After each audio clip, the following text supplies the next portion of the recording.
Hello and welcome to Sweet Basil Kitchen. Today I'm going to share with you my recipe for the pizza dough that can be cooked in a normal home electric oven that can reach a degrees of 250 to 280 degrees approximately. As we discussed last time, a normal Neapolitan pizza would be cooked in an oven that can reach much higher temperatures in the region of 400 degrees or more. At home, since we don't have that kind of equipment available, last time I showed you the method that you can use to still achieve a relatively good result. From an ingredients for this recipe, you will need 400 grams of 00 flour. Now on the flour, don't just go and buy the first one that you find on the shelf of your supermarket.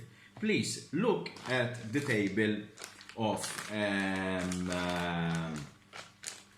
the nutrition table of your flour that you will be buying and look for the protein content. It is important that the protein that you're going to, the flour that you're going to select has at least 11 grams of protein per 100 grams of flour, or 11% of protein of the flour. This is important because the protein will help the formation of the gluten. And for this kind of dough, that at least we're going to give it 24 hours of slow fermentation in the fridge, having strong gluten is very, very important. So 400 grams of flour, this will give us 2 pizza doughs of approximately 290 to 300 grams each. Reality, there will be a little bit more, but that is just to compensate a bit for any spill-offs that we might have of our flour. We will also need 230 grams of room temperature water. Temperature is going down right now in the region. Room temperature would be in the region of 23 degrees.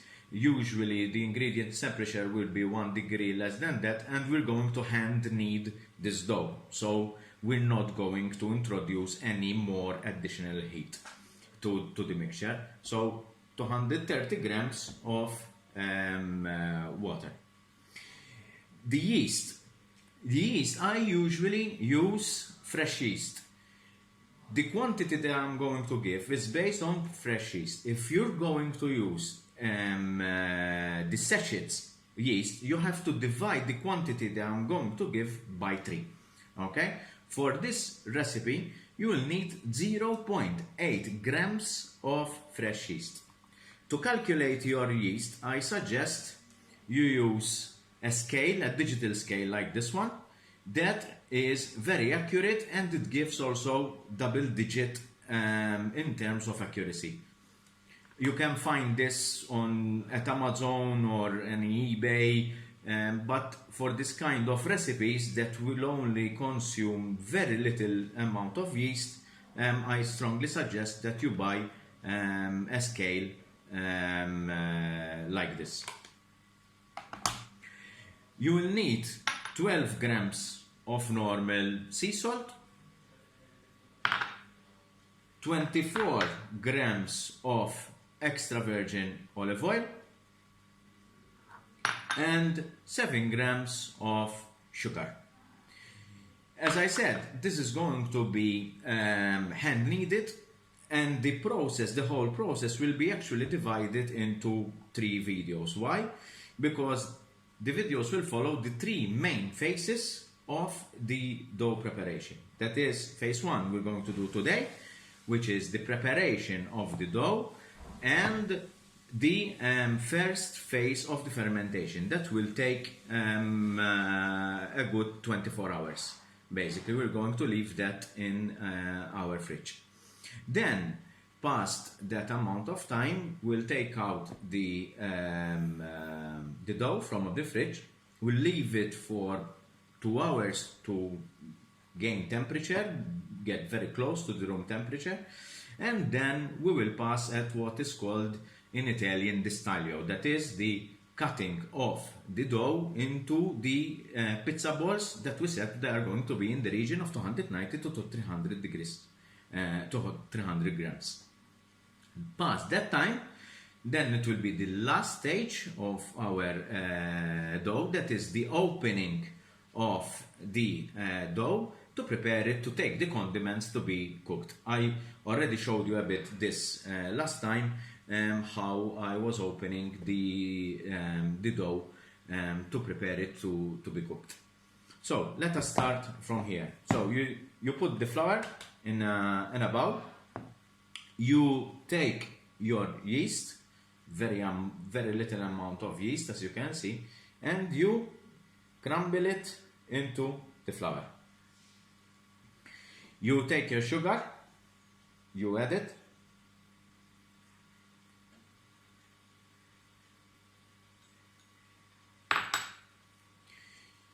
You take your oil, you add it to the mixture.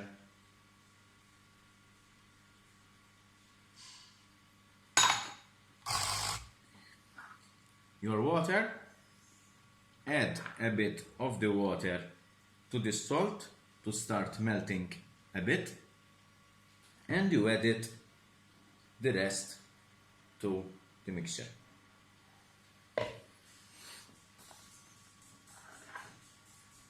So this is our mixture here, and we're going to start kneading it first in the bowl, and then when we see that the water is being and the oil are being absorbed in the flour, we will add the remaining water and salt again to the mixture, and we will continue kneading. The kneading will take approximately 15 to 20 minutes. Then we leave the dough to rest for 20 minutes. We will give it another 2 to 3 minutes of kneading. We will see a transformation of the dough from a bit rough to a very smooth surface, and that will finish the first phase.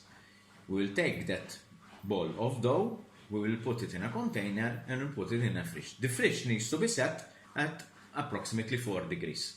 And we will leave that for the very first phase of fermentation for, we are saying, 24 hours. You can leave it less, but not less than, I would say, 10 to 12 hours. The time that the dough will slowly ferment in the fridge will enhance the flavor. That is why we're doing this, to be able to enhance the flavor. Slowing the fermentation process of our yeast will give us the possibility to have a more flavorful dough. So let's start kneading this. You grab the ingredients from the bottom and you move them. I'll try to show you. You see, the ingredients are immediately amalgamating. The dough is going to be a bit sticky. Don't worry about that. It will start slowly absorbing all the flour, or absorbed in the flour.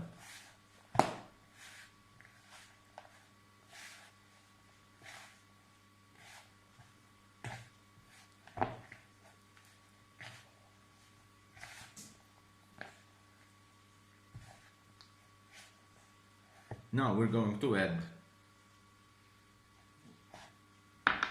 you see, reaching this kind of consistency, it is nearly formed but not yet there completely. That is where we are going to add our remaining water with the salt.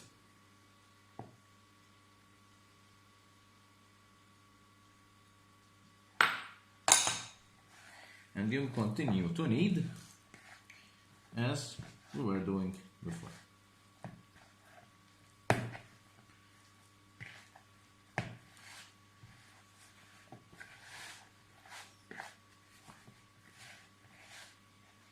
When you see that a ball of dough is formed, you take it out of the bowl and you continue to knead on the table.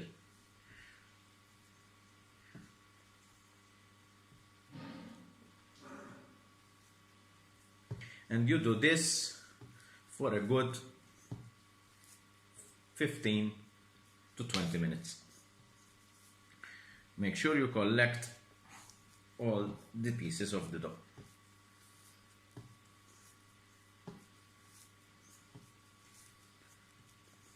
The kneading, you press it and you grab it back. You press it and you grab it back. You press it and you grab it back.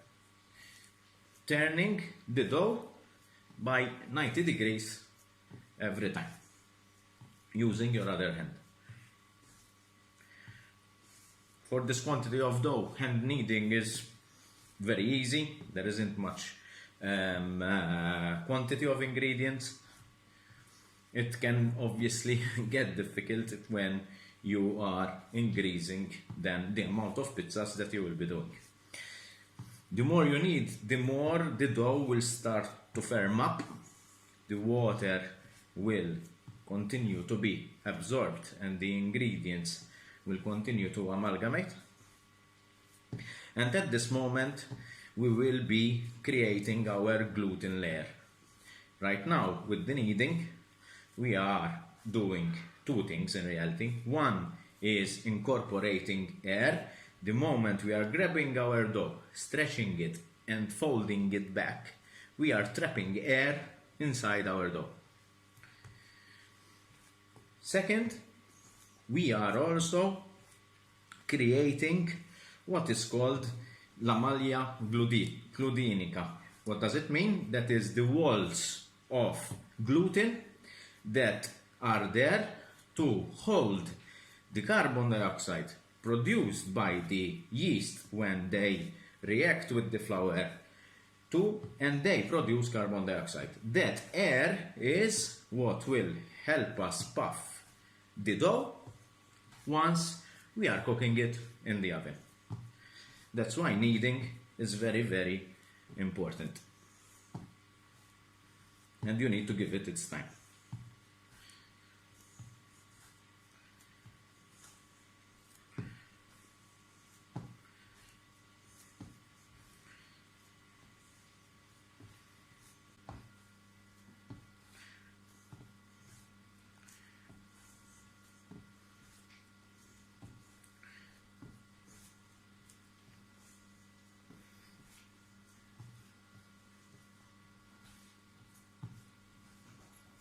So, past the 15 to 20 minutes kneading, the dough should have approximately this consistency. Now, what we are going to do, it will be still a bit sticky to your finger, don't worry about that. After the 20 minutes, we're going to give it a 20-minute rest, covered with just a normal kitchen cloth. And past that time, we're going to see our dough completely transforming itself. So, cover it with a clean, leave the dough as is, cover it with a clean kitchen cloth and give it 20 minutes of rest. Past these 20 minutes, we'll do it together. We'll sprinkle a little bit of flour on our dough.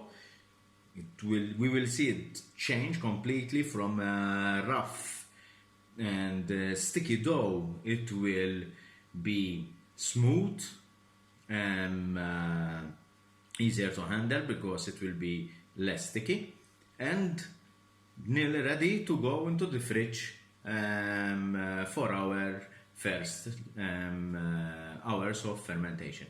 So give it 20 minutes and we'll continue. So our 20 minutes have passed, the dough has rested. Now we're going to sprinkle a bit of flour on top of our dough, even in the bottom to help you grab it. As you can see, all right, by just gently moving away the flour from our dough, it already changed itself. Smooth, nice dough. What we're going to do now is we're going to give it some more kneading, at least a minute or two of kneading. Even less in reality, because the gluten is very well formed, the dough is very nice.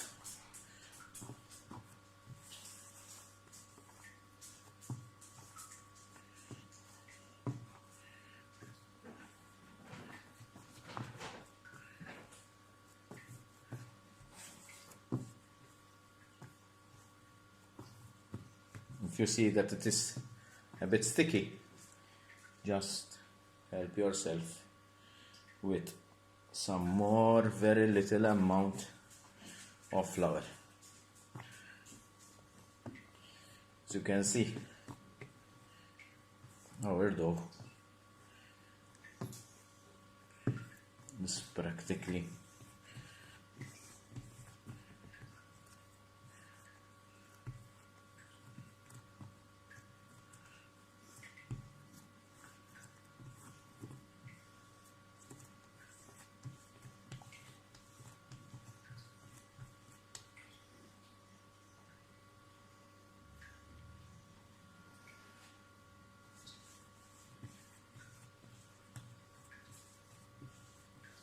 close it as much as you can.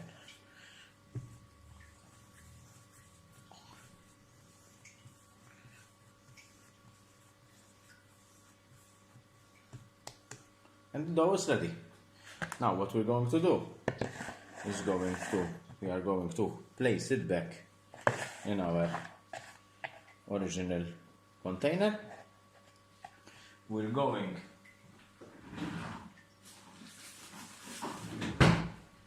to cover it in some cling film, just to avoid it from drying out in the fridge.